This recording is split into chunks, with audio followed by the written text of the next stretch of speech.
السلام عليكم ورحمة الله وبركاته.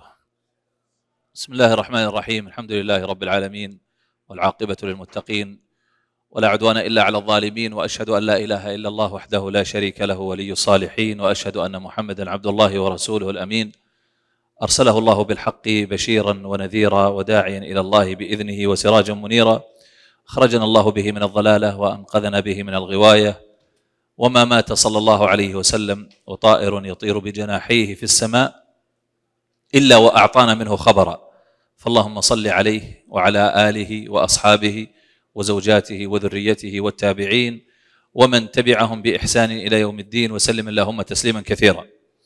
وبعد، أمسية طيبة وليلة مباركة إن شاء الله تعالى نلتقي وإياكم فيها في هذا اللقاء المبارك وهذه الأمسية الجميلة التي أرجو الله جل وعلا أن يجعلني وإياكم فيها من المقبولين، وأن يوسع علي وعليكم بفضله ومنته ورحمته. أيها الأحبة، ما هو مقياس الإنسان الذي يقاس به؟ مقاييس الناس معروفة. يقاس الإنسان عند أكثر الناس إما بماله أو بنسبه أو بوظيفته أو بشكله. لا تكاد تخطئ موازين الناس هذه الأربع صفات. هل هذه الموازين لها عند الله عز وجل قدر وقيمة؟ إذا كان الإنسان عاريا من التقوى فكل هذه الموازين لا قيمة لها. فميزان العبد الحقيقي هو بتقواه لربه عز وجل. إن أكرمكم عند الله أتقاكم. إذا أردت أن تعلو منزلتك عند ربك جل وعلا فكن طائعا لربك، ستجد أن الثمرة والعاقبة والنتيجة لك ولو بعد حين. والمتأمل في التاريخ يرى أمثلة كثيرة ونماذج تؤيد ما ذكرته لكم، وربنا جل وعلا قال في كتابه الكريم: إن أكرمكم عند الله أتقاكم. إذن الإنسان بقلبه بروحه لا بشكله.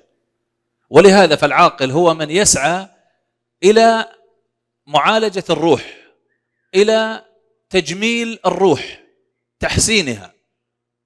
أما الظاهر فهو أمر تابع لذلك. يا متعب الجسم كم تسعى لخدمته، أفنيت نفسك فيما فيه خسران، أقبل على الروح فاستكمل فضائلها، فأنت بالروح لا بالجسم إنسان. ما هو الشيء الذي يميز الإنسان ويرتقي به؟ أخلاقه، ميزانه، شرفه، وبياض صفحته، ونقاء عرضه. إذا دنس العرض فلا قيمة للإنسان. أصون نفسي أو أصون عرضي بمالي لا أدنسه، لا بارك الله بعد العرض في المال. فإذا كان الإنسان نقي النفس صادق القلب لا يحمل في قلبه إلا كل خلة حميدة، فهو الإنسان الذي يجب أن نضعه فوق رؤوسنا، وليست مقاييس الناس الدنيوية الزائلة. اليوم يا إخواني الكرام، ونحن نرى هذا العالم الذي يموج بأنواع الفتن وأشكال المغريات، نرى أن أكثر الناس أو كثير، إذا أحسننا الظن، كثير من الناس قد سقط في مستنقع الشهوة. لماذا؟ لأن الفتن عظيمة والمغريات كثيرة. الآن أصبح الجوال في يدك يمكن أن تطلع من خلاله إلى العالم كله، ترى ما تشاء، تتكلم مع من تشاء، تكتب إلى من تشاء، تراسل بالصور، بالمقاطع الصوتية، بالمقاطع الفيديو، عالم كامل من خلال جهاز لا يتجاوز حجمه حجم الكف. إذن فالإغراءات كثيرة والفتن متلاطمة كموج البحر، كما وصفها النبي صلى الله عليه وسلم، إلى درجة أن هذه الفتن يمكن أن تعصف بالإنسان عصفا فتنزله من أعلى القمم إلى أسفل سافلين، وربما كان على قدر عال في أعين الناس، لكن بسبب اتباعه لشهوته وعدم انقياده لأمر ربه أصبح والعياذ بالله كالبهيمة، كما قال الله عز وجل: أولئك كالأنعام بل هم أضل. اليوم نحن بحاجة أن نتحدث ونتكلم عن هذه النقطة، لأن الحال كما قلت لكم العالم يموج بأنواع المغريات وأنواع الفتن. نحن المسلمين بحاجة إلى أن نزيد من تمسكنا بديننا حتى نواجه هذا الطوفان الهائل وهذا التيار الجارف. إذا ما انتبهنا يا أخواني لأنفسنا والتفتنا إلى قلوبنا، وإلا سنسقط كما سقط كثيرون. ما هو السبب الذي يجعل كثير من الناس لم يصمد أمام هذا الطوفان، طوفان الشهوات، أمام هذا تيار المغريات؟ ما هو السبب؟ هناك أسباب كثيرة، لعلي أستحضر بعضها أو أذكر لكم في هذه العجالة بعض هذه الأسباب. أولا ضعف الإيمان، ومتى ما ضعف إيمان العبد فتوقع منه أي شيء. متى ما كان المرء ضعيف الإيمان ضعيف المراقبة لله عز وجل، فماذا تتصور منه؟ هل تتوقع أن السلطة البشرية والقوة البشرية أنها ستجدي شيئا إذا كان الإنسان في داخله لا يراقب الله جل وعلا ولا يوقر الله تبارك وتعالى؟ الجواب معروف. ولهذا النبي صلى الله عليه وسلم يقول: لا يزني الزاني حين يزني وهو ماذا؟ وهو مؤمن. والمقصود يعني هنا وهو كامل الإيمان، وليس المقصود نفي أصل الإيمان بمعنى أنه يكون كافرا من زنى أو شرب خمرا، لا، ليس هذا معتقد أهل السنة. وإنما المقصود أنه لا يمكن أبدا أن يكون المؤمن كامل الإيمان، إيمانه في ارتفاع، ثم يزني أو يشرب الخمر. إذن معنى ذلك أن الإيمان إذا ضعف متوقع أن يحدث مثل هذا. أيضا من الأسباب جليس السوء. وأنا أقول أيها الشاب، بل أقول أيها الكهل، أيها الشيخ الكبير، لأننا جميعا لنا أصدقاء. أحيانا لما يسمع بعض الناس كلمة صديق الصالح وصديق السوء ينصرف ذهنه مباشرة لمن؟ للشباب، وينسى أنه هو أيضا يتأثر. يعني لا تقل أنا كبير، أنا عاقل، أنا بلغت من العمر كذا وكذا. لا تقولي أنا امرأة صالحة وتقية وبلغت من العمر كذا فما أتأثر، هذا غير صحيح. كلنا بلا استثناء نتأثر بجلسائنا. وإذا أردت أن تعرف مصداق هذا فانظر إلى وصية الله عز وجل لنبيه صلى الله عليه وسلم. هل تتوقع أن رسول الله صلى الله عليه وسلم بحاجة إلى أن يذكر بالجليس الصالح وهو رسول رب العالمين وهو أتقى الناس لله؟ الله أوصاه بهذا. ماذا قال الله عز وجل لرسوله؟ قال: واصبر نفسك مع الذين يدعون ربهم بالغداة والعشي يريدون وجهه.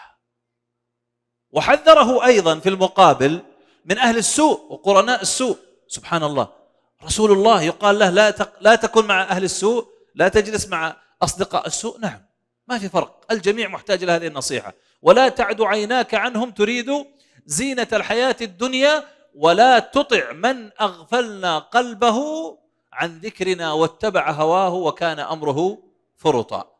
إذن هناك أصدقاء سوء وهناك أصدقاء خير لنا جميعا. انظر من أصدقائك، اجلس مع نفسك جلسة. تريد أن تعرف هل أصدقائك أصدقاء خير أو أصدقاء سوء؟ انظر أقرب الناس إليك فلان وفلان، وأنت انظري من أقرب الناس إليك فلانة وفلانة. هل هؤلاء إذا اقتربت منهم وجلست معهم يزيدون من طاعتي لله عز وجل؟ هل هم يساهمون في زيادة الإيمان عندي أو العكس؟ هذا هو المقياس.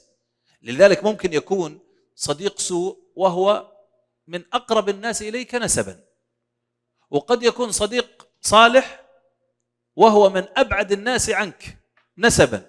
فالمقياس إذن هو بتأثير هذا الصديق عليك، فإذا رأيته يؤثر عليك إيجابا فمعنى ذلك أنه صاحب صالح، وإن رأيته يؤثر عليك سلبا فمعنى ذلك أنه صديق سوء. احذر صديق السوء. كم من إنسان يا أخواني وأخواتي ربما كان من أهل الخير والصلاح، لكن بسبب تأثره بجليس واحد قلب ميزان حياته. ولذلك جاء في الحديث: المرء على دين خليله فلينظر أحدكم من يخالل، أي من يصادق. من الأسباب أيضا، الأسباب التي توقع الإنسان في هذه الفتن وفي هذه الشهوات النظرة الحرام. والنظرة يا إخواني قد يتساهل كثيرون بها، يقول: يا أخي هي مجرد نظرة لا تعني شيئا، ونسي أن النظرة هي بوابة الزنا. وكما قيل: كل الحوادث مبدأها من النظر، ومعظم النار من مستصغر الشرر. كم نظرة فعلت في قلب صاحبها فعل السهام بلا قوس ولا وتر، والمرء ما دام ذا عين يقلبها في أعين الغيد، موقوف على الخطر يسر مقلته ما ضر مهجته، لا مرحبا بسرور عاد بالضرر. أسوق إليكم قصة ذكرها الإمام ابن كثير رحمه الله في البداية والنهاية في أحداث سنة 287. يقول رحمه الله: وفي هذه السنة توفي عبدة ابن عبد الرحيم قبحه الله. طبعا ما يمكن يدعو ابن كثير بهذه الدعوة إلا وأكيدا هذا الرجل رجل سوء. طيب خلونا نسمع ما هو حال هذا الرجل. قال: وكان من شأن هذا الرجل كما ذكر ابن الجوزي، هذا نقله ابن كثير عن ابن الجوزي، قال: وكان من شأن هذا الرجل كما حكاه ابن الجوزي أنه كان من المجاهدين كثيرا في بلاد الروم. سبحان الله، مجاهد، اسمع ما هو أعجب. وكان حافظا لكتاب الله صواما قواما. ما الخبر؟ رجل يمتلك كل هذه المهارات وكل هذه الإمكانات الضخمة، مجاهد وليس أي جهاد، من المجاهدين كثيرا ما يجاهد في سبيل الله، وحافظ لكتاب الله وصوام قوام. إذن لماذا تدعو عليه يا ابن كثير وتقول قبحه الله؟ قال: وبينما كان المسلمون يحاصرون مرة حصنا من حصون الروم، إذا بامرأة امرأة من الروم تطل من شرفة من ذلك الحصن فرآها. انظر إلى بداية الخطورة ومكمن الداء. فرآها، لم يكتفي بالنظرة الأولى التي رآها عرضا، وإنما أغواه الشيطان وقال: أمر سهل، مجرد نظرة. لكن هذه النظرة ماذا فعلت؟ هوي تلك المرأة. لما جلس يتبع النظرة أحب المرأة وشغف بجمالها، فكتب إليها سرا رسالة: كيف السبيل إليك؟ فردت عليه، اسمعوا يا أخواني وأخواتي، انظروا إلى الفتنة العظيمة، ردت عليه وقالت: لا سبيل إلي إلا بأن تتنصر وتخرج من الإسلام. قال ابن كثير: فما راعى المسلمين إلا وذلك الرجل عند تلك المرأة وقد خرج من الإسلام بالكلية وأعلن نصرانيته. إنسان كان يقول لا إله إلا الله أصبح يقول الله ثالث ثلاثة والعياذ بالله. كيف ينتقل الإنسان هذه النقلة الخطيرة من التوحيد إلى التثليث، من الإيمان إلى الكفر؟ النقلة ليست أمر يسير، يعني ليست فقط مجرد إنسان طائع وعابد نزل إلى مرتبة إنسان فاسق ولا زال في دائرة الإسلام، لا، هذا خرج من الإسلام كله. بماذا؟ بسبب نظرة أودت به وأوبقت حياته وآخرته والعياذ بالله. يقول ابن كثير: فاغتم المسلمون لأجل ذلك غما شديدا وحزنوا حزنا عظيما. وبينما هو كذلك مع تلك المرأة، إذا ببعض المسلمين يمر به بعد زمن فيراه مع تلك المرأة فيأتي إليه ويقول: يا فلان، ما فعلت صلاتك؟ ما فعل صيامك؟ أين قيام الليل؟ أين قراءة القرآن؟ يعني أين الرصيد الضخم العظيم الذي كنت تمتلكه؟ أين تلك الأيام الجميلة، حلاوة الإيمان، لذة الطاعة، الأنس بالله؟ كل تلك الخيرات استبدلتها بهذا السوء وبهذا الفجور. فكانوا يتعجبون، القرآن الذي كنت تحمله في صدرك أين هو؟ فماذا قالوا والعياذ بالله؟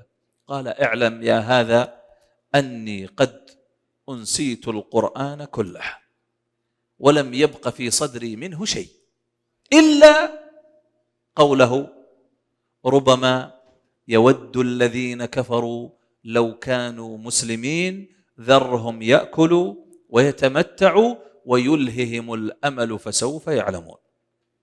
سبحان الله، أبقى الله هذه الكلمة في قلبه لتحرقه وتذيقه مرارة العيش. إذن لم يستطع حتى الرجوع مرة أخرى. ربما يود الذين كفروا لو كانوا مسلمين، يتمنى الرجوع لكن هيهات، فرط وضيع، فكانت العاقبة والنتيجة كذلك. إذن لا تستهن بالنظرة، ولا تقل إن الأمر يسير، فهي ربما تكون بعدها أمور من العظائم والكبائر. ولهذا فالله جل وعلا وجه الخطاب للرجال وللنساء، فقال عز وجل قل للمؤمنين يغضوا من أبصارهم، ثم أردفها بقوله ويحفظوا فروجهم. ما علاقة حفظ الفرج بغض البصر؟ لأنه لا يكون الزنا والفاحشة إلا ابتداء يكون بسبب إيش؟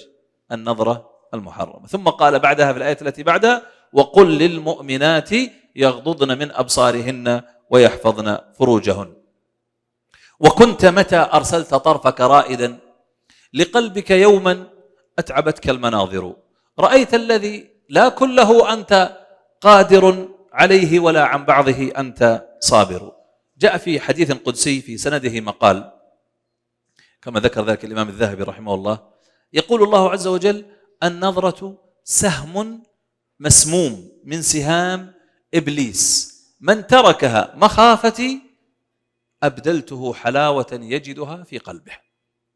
هذه هي الطاعة يا أخوان، هذه هي عاقبة الطاعات.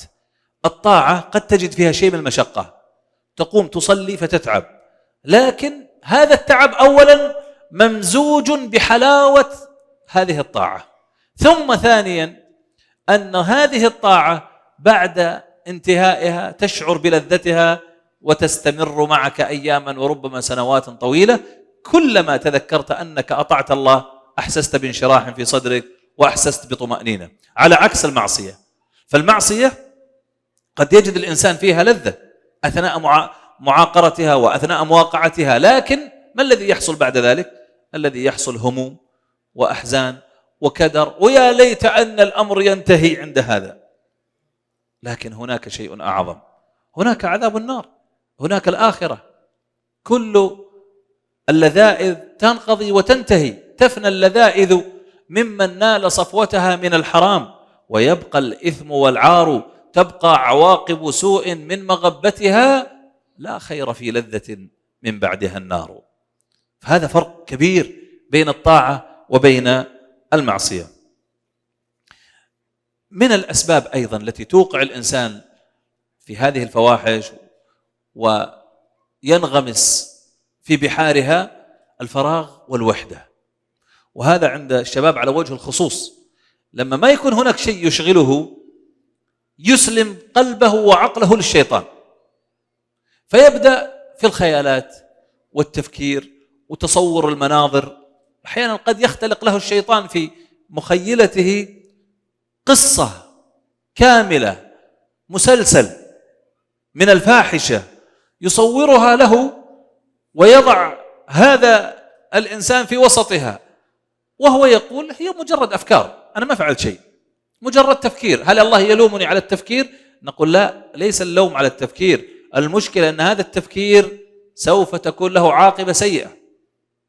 لهذا وصيتي للشباب والفتيات على وجه الخصوص ولنا جميعا، أن إذا أحسست أن الشيطان بدأ يصور لك المشاهد، يعطيك الخيالات، يزين في نظرك الفاحشة، هنا قل أعوذ بالله من الشيطان الرجيم، وقم من مكانك، غير موقعك الذي أنت فيه، اشتغل بأي شيء نافع، وأعظم ما تشتغل به طاعة الله، وأحسنه أن تقهر الشيطان وترغم أنفه بأن تقوم وتتوضأ وتصلي لله. هذه بالنسبة للشيطان مثل الصاعقة.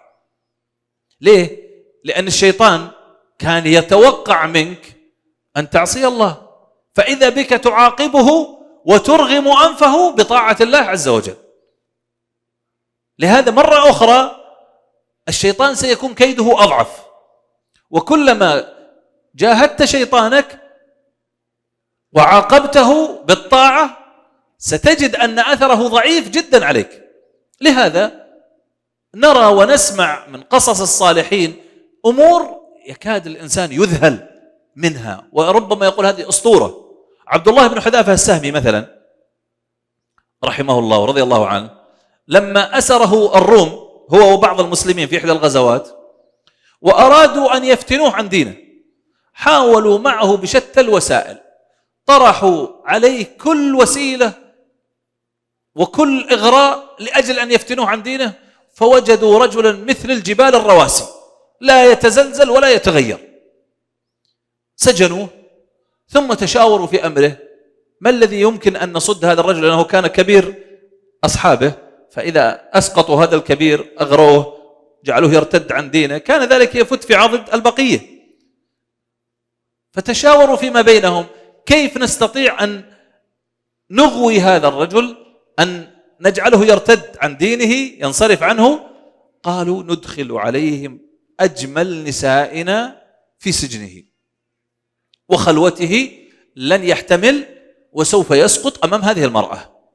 وفعلا بحثوا عن أجمل نسائهم ثم أدخلوها عليه. تخيل معي شاب في سجنه في خلوته ثم يدخل عليه أو تدخل عليه امرأة فاتنة ثم تتعرى من ملابسها أمامه.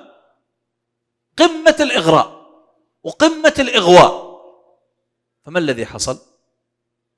والله ما رفع رأسه لينظر إليها، حتى النظر ما نظر إليها.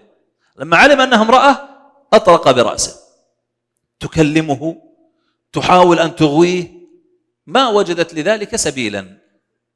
خجلت واستحت ولبست ثيابها وخرجت وقالت لقومها وهم ينتظرون الجواب، قالت والله لا أدري أدخلتموني على حجر أو على بشر، ما هناك فائدة. ماذا صنعوا؟ قالوا إذن لا بد من الترهيب والقوة، فتوعدوه بالقتل لكن بطريقة بشعة. أمر سيدهم وقيصرهم بأن يؤتى بقدر ضخم عظيم ثم يملأ زيتا ويحمى عليه النار حتى يغلي هذا الزيت. قال ثم أحضروا أحد أصحابه وألقوه في هذا القدر أمام عينيه لعله أن يرتد ويرجع. لما يرى صاحبه يتقطع قطعة قطعة في هذا القدر المغلي لا يمكن أن يقاوم، سيخاف. وفعلا أتوا بأحد أصحابه رضي الله عنه ورحمه وهو حي ثم رموه في هذا القدر، وما نقموا منهم إلا أن يؤمنوا بالله العزيز الحميد، إلا أن قالوا ربنا الله فقط، لأنهم موحدون. رموه في هذا القدر فغلى به وتقطعت أعضاؤه وجلده وذاب عظمه أمام عيني عبد الله بن حذافة السهمي. ثم أخذوا عبد الله إلى نفس المكان، فلما وصل إليه واقترب هملت عيناه بالدموع ففرحوا، قالوا إذن ظفرنا بما نريد. فرجعوا إلى ملكهم وقالوا قد بكى لما اقترب من القدر، بكى ما استطاع. قال أحضروه هاتوه. فجاءوا به إلى ملكهم فكأنه يقول يعني مستهزئا الآن كنا من قبل نحاول فيك أو نحاول أن نصدك عن دينك وما استطعنا، الآن رجعت. قال لا ما رجعت. قال إذن فما الذي أبكاك؟ اسمع إلى الجواب المذهل العجيب. قال الذي أبكاني أني تذكرت أنه ليس لي إلا نفس واحدة الآن ستموت في سبيل الله، ووددت أن لي 100 نفس حتى تموت جميعا في سبيل الله. فأنا حزين أن ما عندي إلا نفس واحدة فقط لله، أريد نفوس كثيرة حتى أستمتع بالتضحية في سبيل الله، نفوس عجيبة. هذا الثبات يا أيها الإخوة والأخوات ما كان ليكون من عبد الله بن حذافة لولا أنه كان عنده رصيد ضخم من الالتجاء بالله عز وجل والتعلق بالله رب العالمين، ولذلك ثبت هذا الثبات العجيب. نحن الآن سنذكر فيما بقي من الوقت بعض الوسائل التي تعين على التصدي لهذا الطوفان الهائل الذي دخل إلى بيوتنا وأماكن العمل ومدارسنا، وفي أي بقعة من الأرض ستجد هذا الطوفان يحمل في طياته شيء عجيب من المغريات والفتن التي لا يقف أمامها ولا يصمد تلقاءها إلا من ثبته الله. نسأل الله يثبتنا وإياكم على طريقه المستقيم. أول ما يعين على التصدي لهذا الطوفان الجارف وهذا البلاء العظيم أن تتذكر عقوبة الله عز وجل. عقوبة الله يا أخوان ليست كعقوبة الناس، عذاب الله ليس كعذاب الناس. لو حبس الإنسان منا حتى لو في مثل هذه القاعة الآن المكيفة والجميلة، حبس فيها سنة كاملة ما يخرج أبدا، كم سيأتيه من العذاب وكم سيحس بالآلام. فكيف لو حبس في غرفة متر في متر وليس فيها مكيف مثلا، كيف سيكون الحال؟ كان بعض السلف كثير البكاء، فقيل له: ما الذي يبكيك؟ قال: والله لو حبسني ربي في حمام لكان ذلك شديدا علي، فكيف وقد توعدني إن عصيته بأن يحبسني في نار جهنم. فحينما يتذكر الإنسان عقوبة الآخرة يقلع عن المعصية ويعلم أن عذاب الله أشد. كما كان عمر بن عبد العزيز رحمه الله يقول مرة لزوجته فاطمة، وتعلمون عمر خليفة، أموال المسلمين تحت يديه، لو شاء تصرف بها كما يشاء. كان يقول لزوجته مرة هكذا يحدثها زوجة فاطمة، ضرب على كتفها وقال: أين نحن يا فاطمة من أيام دابق؟ دابق مكان جميل كان أيام شبابه هو وزوجته يذهبون إليه ويستمتعون به، ثم بعد ذلك لما ولي الخلافة انشغل بأمور المسلمين، فكأنه يتذكر تلك الأيام فيقول: أين نحن يا فاطمة من أيام دابق؟ قالت له زوجته: والله يا أمير المؤمنين إنك الآن أقدر على ذلك مما كنت عليه من قبل. الآن عندك الدنيا، الأموال كلها عندك، تستطيع أن تستمتع كما تشاء وتذهب كما تشاء وتسافر أينما شئت، ما أحد يحاسبك. أقوى سلطة بشرية على وجه الأرض في ذلك الوقت هي سلطة عمر بن عبد العزيز، فتقول له: أنت الآن أقدر مما كنت عليه من قبل. فماذا حصل من عمر؟ ولى عنها وله حنين من البكاء وهو يقول: يا فاطمة إني أخاف إن عصيت ربي عذاب يوم عظيم. أخاف عذاب الله. نعم الدنيا بين يدي، لا حساب من الناس، لكن أين الله؟ أين الله؟ كان مرة رحمه الله يشرف بنفسه على توزيع التفاح، كان ربما في ذلك الوقت نادر أن يكون في بلاد المسلمين، فجلب إلى بلاد المسلمين كمية من التفاح، فقام عمر الخليفة بنفسه ووقف يشرف على توزيع التفاح حتى يعطى من؟ يعطى الفقراء ويعطى المساكين والمحتاجين. فكان معه طفله الصغير بجواره وقد أمسك به عمر والتفاح بين يديه، وغلامه يوزع للفقراء والمساكين، وابنه ينتظر تفاحة واحدة يأخذها فما أعطاه أبوه، يرى أنه ليس له حق في هذا المال، فالفقراء والمساكين أحوج. فلما التفت عمر اختلس هذا الطفل الصغير تفاحة وأخذها والتقمها، فالتفت عمر فإذا به يرى ولده وقد التقم تفاحة. فماذا صنع عمر؟ قام ونزعها من بين أسنانه ورماها في التفاح. التفاح الذي بين يديه، فولى الطفل باكيا حزينا إلى أمه. انتهى عمر من مهمته، رجع إلى بيته وإذا به يشم رائحة التفاح، فغضب غضب شديد: من أين لكم هذا التفاح؟ فقال: يا فاطمة، من جاء بهذا التفاح؟ ما أعطيتكم شيء، أنا ما وزعت عليكم شيء، كيف جاء إليكم؟ قالت: على رسلك يا أمير المؤمنين، هذا من حر مالي، جاءني طفلي باكيا فعلمت سبب بكائه فأرسلت غلامي فأحضر تفاحا فأعطيت طفلي. فبكى عمر رحمه الله وهو الأب الحاني الشفيق. هل تظن أن عمر يوم أن أخذ التفاحة من ابنه أنه منزوع الرحمة، ليس عنده مشاعر الأبوة؟ كلا.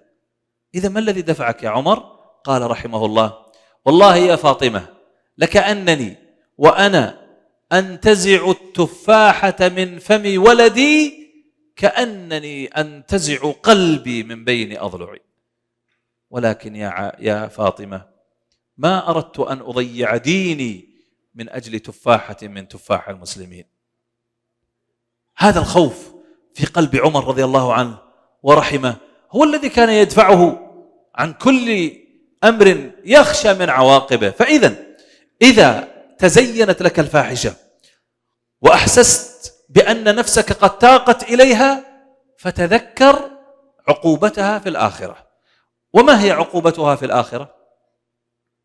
شيء من عقوبتها يقول الله عز وجل: والذين لا يدعون مع الله إلها آخر ولا يقتلون النفس التي حرم الله إلا بالحق ولا يزنون ومن يفعل ذلك يلقى أثاما يضاعف له العذاب يوم القيامة ويخلد فيه مهانا إلا من تاب. قال الإمام أحمد رحمه الله: لا أعلم بعد الشرك ذنبا أعظم من الزنا. وذكر رحمه الله في كتاب الزهد عن عيسى عليه السلام أنه قال: لا يكون البطالون حكماء ولا يلج الزناة أبواب السماء، وفي جهنم نهر يقال له نهر الغوطة يجري من فروج المومسات يؤذي أهل النار ريح فروجهم، نسأل الله العافية والسلامة. وفي حديث الرؤيا التي رآها النبي صلى الله عليه وسلم، حديث سمرة، قال عليه الصلاة والسلام: فانطلقنا فأتينا إلى مثل التنور أعلاه ضيق وأسفله واسع، وإذا فيه رجال ونساء عرات، وإذا هم يأتيهم لهب من أسفل منهم، فإذا جاءهم ضوضوا، يعني صرخوا من شدة الحر. فقلت: من هؤلاء؟ قال: هؤلاء الزناة والزواني، يفعل بهم هذا والعياذ بالله إلى يوم القيامة. هذه فترة البرزخ، فترة القبر فقط. أما عذاب النار والعياذ بالله فهو أشد وأبقى. أيضا من الأمور التي تعين على حفظ النفس من الوقوع في هذه الموبقات الخوف من سوء الخاتمة، وهذا يا إخواني هو الذي أقض مضاجع الصالحين. والله يا إخوان إن الإنسان لا يحزنه شيء أعظم من النهاية والخاتمة. قد يعمل الإنسان عملا صالحا سنوات طويلة ثم والعياذ بالله لا يثبت على الطريق، فيعمل عمل سوء فيختم له به فيلقى الله وهو عليه غضبان. وإن شئتم فاسمعوا قول محمد صلى الله عليه وسلم الذي رواه الإمام مسلم في صحيحه من حديث عبد الله بن مسعود قال: حدثنا الصادق المصدوق صلى الله عليه وسلم فقال: إن أحدكم لا يجمع في بطن أمه 40 يوما نطفة ثم يكون علقة مثل ذلك ثم يكون مضغة مثل ذلك ثم يؤمر الملك بكتابة 4 كلمات: أجله ورزقه وعمله وشقي أو سعيد ووالذي نفسي بيده إن أحدكم ليعمل بعمل أهل الجنة حتى ما يكون بينه وبينها إلا ذراع. يعني ممكن باقي 3 دقائق 4 دقائق ويموت يدخل الجنة لأنه كان يعمل صالحا، فيسبق عليه الكتاب فيعمل بعمل أهل النار فيدخلها، وإن أحدكم ليعمل بعمل أهل النار حتى ما يكون بينه وبينها إلا ذراع فيسبق عليه الكتاب فيعمل بعمل أهل الجنة فيدخلها. جاء في أخبار من سلف أن رجلا كان من علماء المسلمين لما حضرته الوفاة والعياذ بالله أصبح يقول الله ثالث ثلاثة، نعوذ بالله، يعني ارتد عن الإسلام إلى النصرانية، ثم مات بعد ذلك. مات على أي شيء؟ على الكفر. وإذا مات الإنسان على الكفر ما الذي يكون كحكم شرعي؟ لا يصلى عليه ولا يغسل ولا يدفن في مقابر المسلمين. إذا ما هو الحل؟ بحثوا عن حي من أحياء النصارى وأرادوا أن يعطوهم هذا الذي كان من علماء المسلمين والعياذ بالله، ثم مات هذه الميتة الشنيعة، فحملوه وذهبوا به إلى كما قلت حي من أحياء النصارى. لما جاءوا إلى هذا الحي وجدوهم في مأتم وحزن، قالوا ما الذي عندكم؟ قالوا هؤلاء النصارى يقولون اليوم مات أحد رهابيننا لما دنا أجله قال أشهد أن لا إله إلا الله وأن محمد رسول الله، ومات على ماذا؟ على الإسلام. قالوا إذن خذوا صاحبكم وأعطونا صاحبنا. إذن الأعمال بماذا؟ بالخواتيم، العمل بالنهاية. ولهذا كان سفيان الثوري رحمه الله وهو من هو في ورعه وخوفه من ربه كان عند الموت قلق وخائف، فقالوا له ما الذي يخيفك يا سفيان؟ المعاصي؟ قال والله لهي أهون علي من هذه. ثم أخذ لبنة في يده وفتها. يقول بسيط المعاصي يعني الله بيغفرها، لكن إذا ما الذي يخيفك؟ قال أخشى من سوء الخاتمة، أخشى أن أموت على غير التوحيد، لأن الإنسان عند موته يفتن ويبتلى، قد يموت على غير الملة والعياذ بالله. ولهذا سمعنا بقصص وأخبار كثير من الناس نسأل الله العافية والسلام ماتوا على معاصي، بعضهم مات على غنى. طبعا نحن لا نحكم بكفرهم، لكن نقول لا شك أن واحد يموت على غنى وهو يغني، أليس مثل هذا يخشى عليه، يخاف عليه من سوء الحال يوم القيامة والعياذ بالله؟ ما كان لمثل هؤلاء أن يموتوا مثل هذه الميتة إلا أنهم كانوا في حياتهم الدنيا وفي أيام السراء على عبث ولهو وتساهل واستخفاف بأمر الله عز وجل. طالما نصحوا فما انتصحوا، طالما وعظوا فما اتعظوا، خوفوا بالله فما خافوا، يرون أمامهم المناظر والموتى يدفنون ويرون المستشفيات مليئة بالمرضى، ومع هذا قلوب والعياذ بالله كأنما قدت من حجر، قاسية، لا يتعظون ولا يعتبرون. فمثل هؤلاء والعياذ بالله يخشى عليهم من سوء الخاتمة. ذكر ابن الجوزي رحمه الله قصة لعل بعضكم سمعها تدل على حال الإنسان نسأل الله العافية والسلامة إذا كان قلبه ممتلئ بغير حب الله عز وجل كيف تكون نهايته؟ يتخلى الله عنه. كان هناك شاب تعلق قلبه بشاب آخر عشق وهويه وكلف به، ثم اشتد حبه له حتى مرض إلى أن أشرف على الموت والعياذ بالله. فدخل عليه أحد أصحابه وهو في ساعة الاحتضار الآن في النهاية، فقال له يا فلان قل لا إله إلا الله، لعله أن يقول هذه الكلمة فإن ختم له بها يرجى له خير، لأن النبي عليه الصلاة والسلام أخبر في حديث أبي ذر قال من كان آخر كلامه من الدنيا لا إله إلا الله دخل الجنة. فقال له قل لا إله إلا الله، ماذا قال؟ قال بيتين من الشعر، هما استجارة بالله توبة وندم؟ لا والعياذ بالله. قال يخاطب معشوقة واسم معشوقة اسمه أسلم، يقول أسلم يا راحة العليل ويا شفاء المدن النحيل، رضاك أشهى إلى فؤادي من رحمة الخالق الجليل. تخيل إنسان يقول هذا عند الموت يقول رضاك يا معشوقي أحب إلي من رحمة الله. هل هذا وقت غزل؟ هل هذا وقت حب؟ لا، لكن القلب مملوء بماذا؟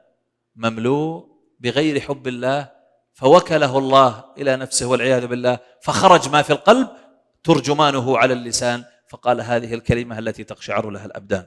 ولهذا انتبه لقلبك، لا تملأه بشيء غير حب الله عز وجل، لأنك إن كان في قلبك حب غير حب الله عز وجل وتعلقت به وكلك الله إلى نفسك، حتى أصبح الإنسان والعياذ بالله ربما يعيش في الحياة وقلبه هائم بمعشوقه ومحبوبه، كحال قيس الذي وصل به الحال ويضرب به المثل في الحب، أصبح يقول أراني إذا صليت يممت نحوها بوجهي وإن كان المصلى ورائيا، وما بي إشراك ولكن حبها وعظم الجوى أعيا الطبيب المداوية، ألا يا طبيب الجن ويحك داوني فإن طبيب الإنس أعياه دائيا. حياة بئيسة عذاب.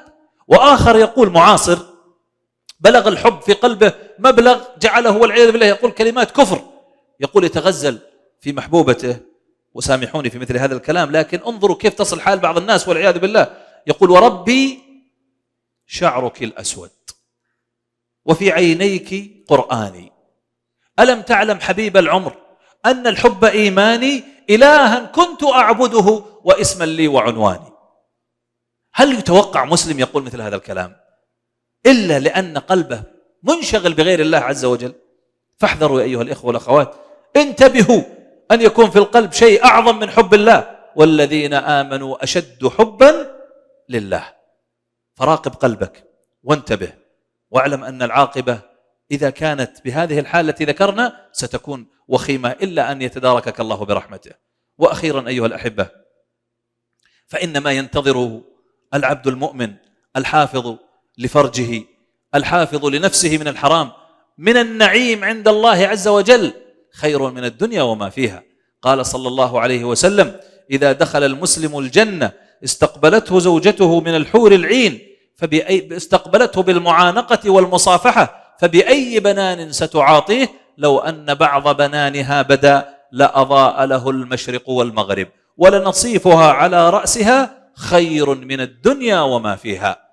فهذه الجنة جعلها الله لمن حفظ نفسه من الحرام وصبر وصابر واتقى ربه، وعلم أن ما عند الله خير وأبقى، وأن لذائذ الدنيا ستنتهي وستنقضي ولن يبقى إلا العواقب السيئة. أما إن حفظ نفسه وحفظ فرجه وحفظ بصره فالعاقبة هناك حين يمتع بصره بالنظر إلى وجه الله الكريم. أسأل الله بمنه وكرمه أن يرزقني وإياكم خشيته في الغيب والشهادة، وأن يوفقنا جميعا لطاعته. أختم كلامي وحديثي إليكم كما هو معتاد في مثل هذه اللقاءات بأن أحث الإخوة والأخوات على دعم مثل هذه الملتقيات المباركة بما هو نافع ومفيد، وعسى الله أن يجعلنا وإياكم من دعاة الحق والهدى ويستعملنا جميعا في طاعته. والحمد لله رب العالمين، وأصلي وأسلم على عبد الله ورسوله نبينا محمد وآله وصحبه وسلم.